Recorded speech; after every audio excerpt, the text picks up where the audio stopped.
बिस्मिल्लाहिर्रहमानिर्रहीम अस्सलाम वालेकुम डियर स्टूडेंट। आज हम डी कॉम पार्ट 2 की जो फाइनेंशियल अकाउंटिंग की बुक है गुल अमीर मलिक साहब की, उसका जो चैप्टर नंबर 9 है कारपोरेशन फाइनेंशियल स्टेटमेंट वाला, उसकी एक्सरसाइज नंबर 3 आज हम करने जा रहे हैं। तो गुल अमीर मलिक साहब की बुक है फाइनेंशियल अकाउंटिंग डी कॉम 2 के लिए, और इसका चैप्टर नंबर 9 है कारपोरेशन फाइनेंशियल स्टेटमेंट, उसकी एक्सरसाइज नंबर 3। इसमें कहता है the nominal capital of Suraj corporation limited consisted of 20,000 shares of ₹10 each. जो नॉमिनल कैपिटल है, यानी नॉमिनल कैपिटल अथोराइज्ड कैपिटल या रजिस्टर्ड कैपिटल एक ही चीज़ होता है। तो नॉमिनल कैपिटल जो है सूरज कॉरपोरेशन लिमिटेड का वो 20,000 शेयर्स हैं 10 रुपये के हिसाब से, यानी 20,000 को अगर आप 10 से ज़रब देंगे तो वो 2 लाख बनता है। तो इसका जो नॉमिनल कैपिटल है वो 2 लाख है। The paid up capital of the company is 10,000 shares of ₹10 each. और कंपनी का जो पेड अप कैपिटल है वो 10,000 शेयर्स हैं 10 रुपये के हिसाब से। 10,000 को अगर आप 10 से ज़रब देंगे तो वो ही 1 लाख रुपए जो है वो इसका पेड अप कैपिटल है। द डायरेक्टर्स डिसाइडेड, डायरेक्टर ने फैसला किया है टू इशू डिविडेंड, कि वो डिविडेंड इशू करना चाह रही है of 5% in shape of shares, shares की सूरत में 5%। गिव जनरल एंट्रीज, हमने जनरल एंट्रीज करनी है under each of the following cases separately. A में ये 3 ऑप्शन है, इन 3 ऑप्शन के मुताबिक हमने जनरल एंट्री करनी है। ए के मुताबिक shares are issued at par, अगर हम शेयर्स इशू करते हैं एट पार पे तो फिर क्या जनरल एंट्री होगी। बी के मुताबिक shares are issued at discount of 5%, अगर हम शेयर्स इशू करते हैं 5% डिस्काउंट पे तो फिर क्या जनरल एंट्री होगी। Shares are issued at a premium of 10%, अगर हम शेयर्स इशू करते हैं 10% प्रीमियम पे तो फिर क्या जनरल एंट्री होगी। तो डियर स्टूडेंट, हमने ये जो शेयर्स यानी जो बोनस शेयर इशू करने हैं, तो 10,000 को 10 से ज़रब देंगे तो ये पेड अप कैपिटल बनता है 1 लाख। तो 1 लाख का 5% बनता है 5,000। ठीक है जी, दोबारा समझें। 10,000 को 10 से ज़रब देंगे तो 1 लाख आएगा पेड अप कैपिटल, तो यानी इशूड कैपिटल। इस पेड अप कैपिटल का ये 5% आपने लेना है तो वो बनता है 5,000। तो हमने डिविडेंड शेयर यानी बोनस शेयर्स इशू करने हैं 5,000 के। तो सोल्यूशन की तरफ चलते हैं जी। तो हमने जनरल एंट्री करनी है, जनरल एंट्रीज़ के लिए हमने ये जर्नल का फॉर्मेट बनाया है। तो एक्सरसाइज नंबर 3, यहाँ पे डेट, डिस्क्रिप्शन, डेबिट और क्रेडिट। तो ऑप्शन ए के मुताबिक कि हमने स्टॉक डिविडेंड पे करना है, तो यहाँ पे लिखें stock dividend payable.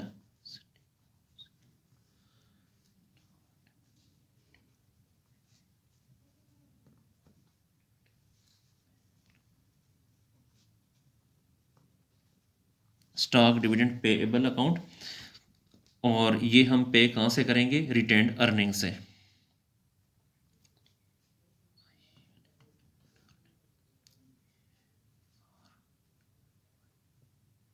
Retained earning account से यहाँ पे हमने डिविडेंड डिक्लेयर किया है। जी मैं दोबारा बता देता हूँ कि 10,000 शेयर्स को आपने 10 से ज़रब दी तो वो किताब में जो दूसरी लाइन है क्वेश्चन में, 10,000 को 10 से ज़रब दी तो वो 1 लाख आता है। 1 लाख का 5% वो आएगा 5,000। तो यहाँ पे लिखें 5,000, ठीक है। और इसकी जो है नरेशन लिखें, dividend declare in shape of bonus share. Dividend declare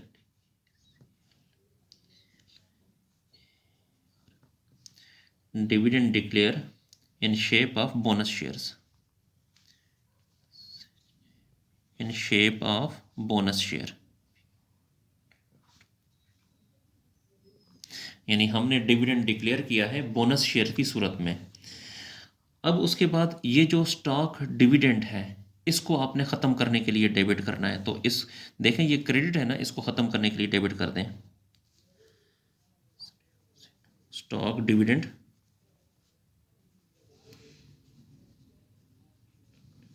payable account 5,000 debit, यही 5, इसको ख़त्म करने के लिए 5,000 डेबिट, और इसके हमने शेयर्स लोगों को देने हैं तो share capital credit. Share capital account credit वही 5,000। इसकी नरेशन लिखें, शेयर्स इशूड एट पार, या ये भी लिख सकते हैं कि 500 शेयर्स इशूड एट ₹10 ईच। तो यहाँ पे लिखें 500 shares issued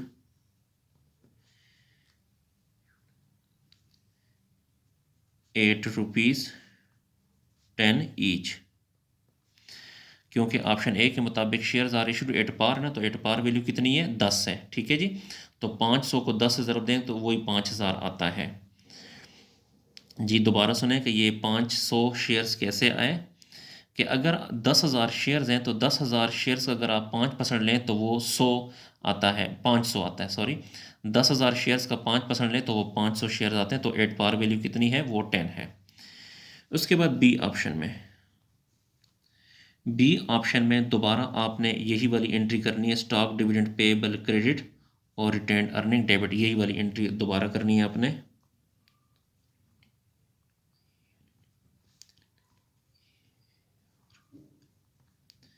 retained earning account debit और stock dividend payable account credit वही 5,000।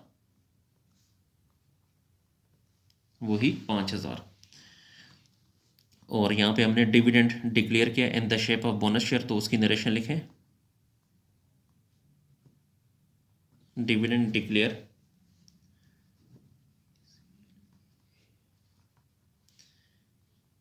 इन शेप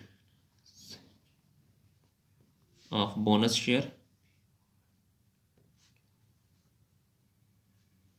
कि डिविडेंड हमने डिक्लेयर किया है बोनस शेयर्स की सूरत में। जी ट्यूशन, जिस तरह हमने इसको ख़त्म करने के लिए डेबिट किया था, इसी तरह इस स्टॉक डिविडेंड पेएबल को भी ख़त्म करने के लिए आप डेबिट करें। तो यहाँ पे लिखें स्टॉक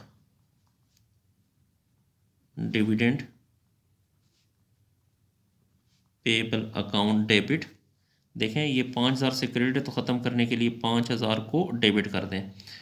और अगर आपको याद हो डियर स्टूडेंट, ये देखें ऑप्शन बी में क्या कहता है, shares are issued at a discount of 5%। Discount जो है वो 5% है। डिस्काउंट हमेशा डेबिट होता है, तो डिस्काउंट को डेबिट करें, डिस्काउंट ऑन शेयर्स। तो ये जो 5,000 है, इस 5,000 का 5% कितना आएगा, 250 आएगा। तो यहाँ पे लिखें 250। और इनको हमने शेयर्स जारी करने हैं, शेयर देने हैं, तो शेयर कैपिटल को क्रेडिट कर दें, शेयर कैपिटल अकाउंट क्रेडिट। इन दोनों को प्लस करें तो ये बनता है 5,250, 5,250। तो इसकी नरेशन लिखते हैं,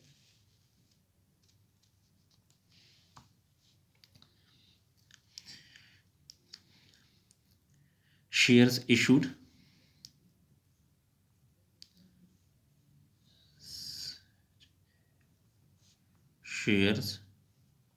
इशूड एट 5% डिस्काउंट। शेयर्स हमने इशू किए 5% डिस्काउंट पे। जी दोबारा, अब आप उसी तरह जिस तरह हमने पहले ये वाली एंट्री की थी, देखें ये हमने एंट्री की थी, उसके बाद हमने यही यहाँ पे एंट्री की बी ऑप्शन में। अब दोबारा सी ऑप्शन में भी यही एंट्री करें,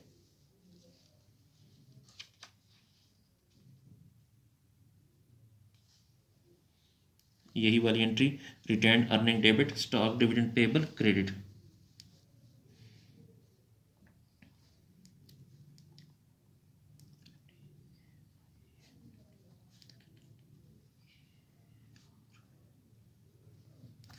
रिटेन्ड अर्निंग अकाउंट डेबिट और stock dividend payable account credit, उसी 5,000 से और यहाँ पर भी 5,000 से। तो इसकी नरेशन वही वाली लिखें, dividend declare in shape of bonus share.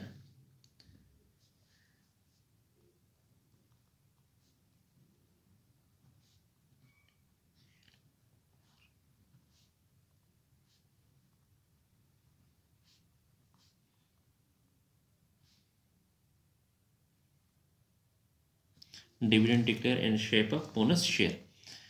जी दोबारा आपने अगर यहाँ पे आप देखें तो यहाँ पर कहता है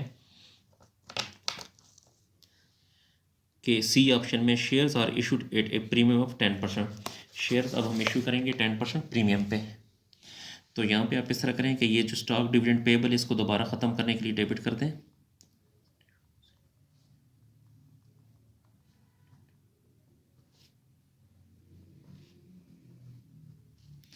स्टॉक डिविडेंड पेबल अकाउंट देखें ये 5,000 से क्रेडिट है तो ख़त्म करने के लिए 5,000 को डेबिट करें। और जो शेयर प्रीमियम है वो कितना है जी 10% है।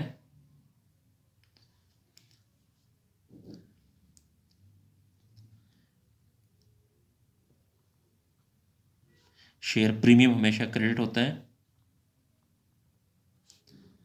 तो इसका 10% 5,000 का 10% आएगा 500 और हमने इनको शेयर देने हैं तो शेयर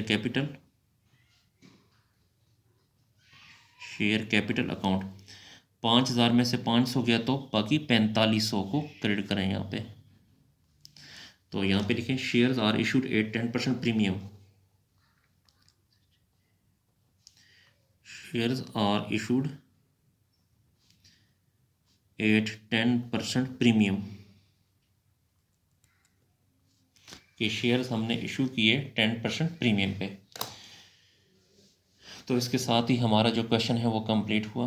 डियर स्टूडेंट अगर आपको मेरी वीडियो पसंद आ रही है तो मेरे चैनल को लाजमी लाइक करें और सब्सक्राइब करें और इन वीडियोस को अपने दोस्तों स्पेशली जो आपके जो कॉमर्स के जो अकाउंटिंग के जो क्लास फेलो हैं दोस्त हैं उनके साथ शेयर करें ताकि वो भी इससे फ़ायदा हासिल कर सकें।